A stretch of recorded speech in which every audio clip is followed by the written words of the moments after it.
আসসালামু আলাইকুম প্রিয় শিক্ষার্থীরা, আরেকটি নতুন ভিডিও নিয়ে তোমাদের সামনে হাজির হলাম। আমি মোহাম্মদ বিল্লাল সরকার, বর্তমানে পড়াশোনা করছি রাজশাহী বিশ্ববিদ্যালয়। তো তোমাদের কিন্তু বি ইউনিটের ফলাফল প্রকাশিত হয়ে গেছে এবং আমি আজকে সারাদিন ধরে তোমাদের জন্য কাজ করতেছি। তো আজকে আমরা কথা বলবো যেটা ধাপে ধাপে কিন্তু বি ইউনিটের সকল বিশ্ববিদ্যালয় কাটমার্ক দিব এবং আমরা কিন্তু ওয়ান এক্স রিভিউ ভিডিও করতেছি। অর্থাৎ মনে করো জগন্নাথ বিশ্ববিদ্যালয় হল সুবিধা কিরকম, টিউশন সুবিধা কিরকম, সেশন দর কিরকম, এই বিষয়ে কিন্তু আমাদের ভিডিও আসছে, 2-3টা হয়ে গেছে। আজকে রাত্রে হবে ইনশাল্লাহ। আজকে হবে যশোর বিজ্ঞান ও প্রযুক্তি বিশ্ববিদ্যালয় ওয়ান এক্স রিভিউ। তো তোমরা কিন্তু চ্যানেলটি সাবস্ক্রাইব করে আমাদের পাশে থাকতে পারো, তাহলে গুপ্ত সম্পর্কে সকল কিছু তোমরা জানতে পারবে। তো আমরা আজকে জিএসটি বি ইউনিটের কাটমার্ক এবং তোমরা 30 থেকে 40 এর মধ্যে যারা রয়েছে তারা কোথায় আবেদন করবে এবং 40 প্লাস যারা রয়েছে তাদের কোথায় আবেদন করা দরকার সেই বিষয়ে কিন্তু আমরা কথা বলার চেষ্টা করব। তো আমরা আগে একটি সমীকরণটা দেখে নেই যে 70 প্লাস পেয়েছে 7 জন, 65 পেয়েছে 49 জন, 60 পেয়েছে 219 জন, 55 পেয়েছে 753 জন, 50 পেয়েছে 2425, 45 পেয়েছে তাড়াতাড়ি বলতেছি 5800 হচ্ছে 30, 40 পেয়েছে হচ্ছে 11,686 46, আর 35 পেয়েছে 20 কে, আর 30 পেয়েছে 31 কে। সো এটা ছিল কিন্তু যে তোমাদের সমীকরণটা। আর আমি যদি বলতে পারি এই বছর কিন্তু কাটমার্ক এতই কম হবে যে গত বছর কাটমার্কটা যদি দেখো, সর্বনিম্ন কাটমার্ক বি ইউনিটের কোটা ছাড়া 54 মতন লেগেছিল ভাই, 54 লেগেছিল। তুমি বুঝতে পারতেছো যে গত বছর কাটমার্কটা কিরকম ছিল? শেখ ফজিলাতুন্নেসা মুজিব বিজ্ঞান ও প্রযুক্তি বিশ্ববিদ্যালয় হয়েছিল। সো আমরা এখানে একটি সমীকরণ দেখার মাধ্যমে আমরা কিন্তু এটা ধারণা করার চেষ্টা করব।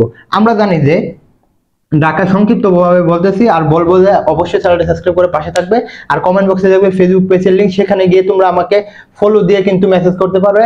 ইনশাআল্লাহ আমরা উত্তর দেওয়ার চেষ্টা করব। দেখো ডিইউ, আর ইউ, পরে হচ্ছে জে ইউ, পরে হচ্ছে বিইউপি, আর হচ্ছে কি আর সিইউ, এগুলোর মধ্যে মোটামুটি কিন্তু সিট রয়েছে। যদি আমরা বি ইউনিটে ধরি তাহলে মোটামুটি সিট রয়েছে কিন্তু 6K, অর্থাৎ 6000 এর উপরে এখানে একটি সিট রয়েছে।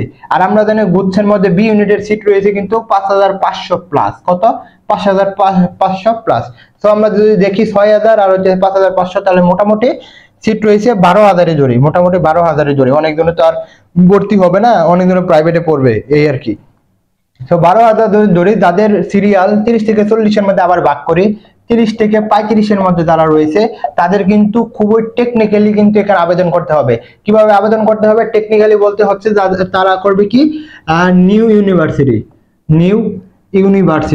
ইউনিভার্সিটি তারা আবেদন করবে কি, শেখ ফজিলাতুন্নেসা, পরে হচ্ছে শেখ হাসিনা ইউনিভার্সিটি, পরে হচ্ছে কিশোরগঞ্জ বিশ্ববিদ্যালয়, নতুন যে বিশ্ববিদ্যালয়গুলো আছে তাদের মধ্যে কিন্তু সবচেয়ে প্রায়োরিটি পাবে এখানে। আর কিন্তু যারা 30 পেয়েছে 30 প্লাস, অর্থাৎ 30, 31, 32, তারা কিন্তু সেকেন্ড টাইমের জন্য প্রিপারেশন নিতে পারো। লাস্টে যদি নাও হয় তোমরা কিন্তু সেকেন্ড টাইমের জন্য প্রিপারেশন নিতে পারো। আর যাদের রয়েছে মোটামুটি 35 এর মতো, তারা কিন্তু নতুন বিশ্ববিদ্যালয় দিবে এবং যে মিড রেঞ্জের বিশ্ববিদ্যালয়গুলো রয়েছে, যদি আমি একটু করে দেখাই যে মিড রেঞ্জের বিশ্ববিদ্যালয়গুলো রয়েছে যে পাস্ট হচ্ছে কি, পাবনা বিজ্ঞান ও প্রযুক্তি বিশ্ববিদ্যালয়, বরিশাল বিশ্ববিদ্যালয়, বেগম রোকেয়া ইউনিভার্সিটি, পরে রয়েছে জাতীয় কবি কাজী নজরুল ইসলাম ইউনিভার্সিটি। সো এগুলো কিন্তু তোমাদের মানে মিডিল, অর্থাৎ দ্বিতীয় সারির বিশ্ববিদ্যালয় এগুলো কিন্তু। তো তোমাদের যাদের রেজাল্ট মোটামুটি 35 রয়েছে, অর্থাৎ 34 থেকে 35, তোমরা কিন্তু এখানে দিতে পারো, এখানে চয়েস দেবে।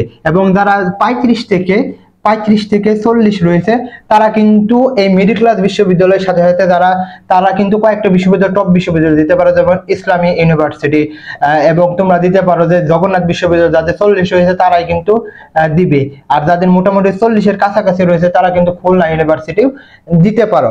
আর যাদের রয়েছে 40 প্লাস তারা কিন্তু অবশ্যই তোমাদের মোটামুটি ধরে রাখতে পারো, তোমাদের ভালো সাবজেক্ট আসবে এবং মোটামুটি ভালো একটি টপ বিশ্ববিদ্যালয় আসবে, যেমন জগন্নাথ ইউনিভার্সিটি, ইসলামী বিশ্ববিদ্যালয়, এগুলো কিন্তু ভালো বিশ্ববিদ্যালয়। সাস্ট, এগুলোর মধ্যে কিন্তু তোমরা চান্স পেয়ে যাবে। তো আমি যেটা বলার চেষ্টা করতেছি, যাদের মোটামুটি 30 থেকে 35 রয়েছে তারা নতুন বিশ্ববিদ্যালয় দিবে, আর যারা 35 থেকে 40 এর মধ্যে রয়েছে তারা মিডল ক্লাস বিশ্ববিদ্যালয় প্লাস নতুন যে টপ বিশ্ববিদ্যালয়, খুলনা বিশ্ববিদ্যালয় এবং সাস্ট বিশ্ববিদ্যালয়।